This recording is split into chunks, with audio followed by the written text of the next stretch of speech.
சமைச்சிட்டு இருந்த திடீர்னு கிச்சன்ல இருந்து கத்துற சத்தம் கேக்குது, என்னாச்சு? பூரி சுட்டுட்டு இருந்த மாயா, கையில என்ன பட்டுருச்சு, எரிச்சல் தாங்க முடியல. ரொம்ப எரியுதா? ஃபேனை வேணா 12ஆம் நம்பர்ல வைக்கட்டுமா? ஏய், காமெடி பண்ணிட்டு இருக்காத, நானே எரிச்சல் தாங்க முடியலன்னு இருக்கேன். உனக்கு இதுக்கே இவ்ளோ எரியுதே. குஜராத்ல ஒரு பொண்ணோட கைய வாலண்டரியா புடிச்சு எண்ணெய் சட்டிக்குள்ள விட்டாங்களே, அந்த பொண்ணுக்கு எவ்வளவு எரிஞ்சிருக்கும். என்னது, எண்ணெய் சட்டியில கைய விட்டாங்களா? ஏன்டி அப்படி பண்ணாங்க? அந்த நாத்தனார் ஜமுனா இருக்குல்ல, அவங்களுக்கு அந்த பொண்ணு மேல ஏதோ ஒரு டவுட் இருந்திருக்கு. அதனால நீ இந்த எண்ணெய் சட்டியில கையை விட்டாதான் நான் உன்னை நம்புவேன் அப்படின்னு சொல்லி ஃபோர்ஸ் பண்ணி அந்த பொண்ணோட கையை எண்ணெய் சட்டியில விட்டுருக்காங்க. ஐயோ, அதுக்கு இந்த பொண்ணு என்னடி ரியாக்ட் பண்ணுச்சு?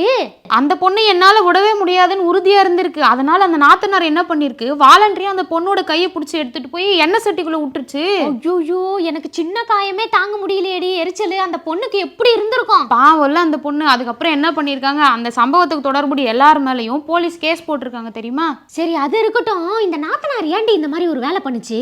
அந்த பொண்ணு மேல அந்த நாத்தனார் ஜமுனாக்கு ஏதோ சந்தேகம் இருந்திருக்கு.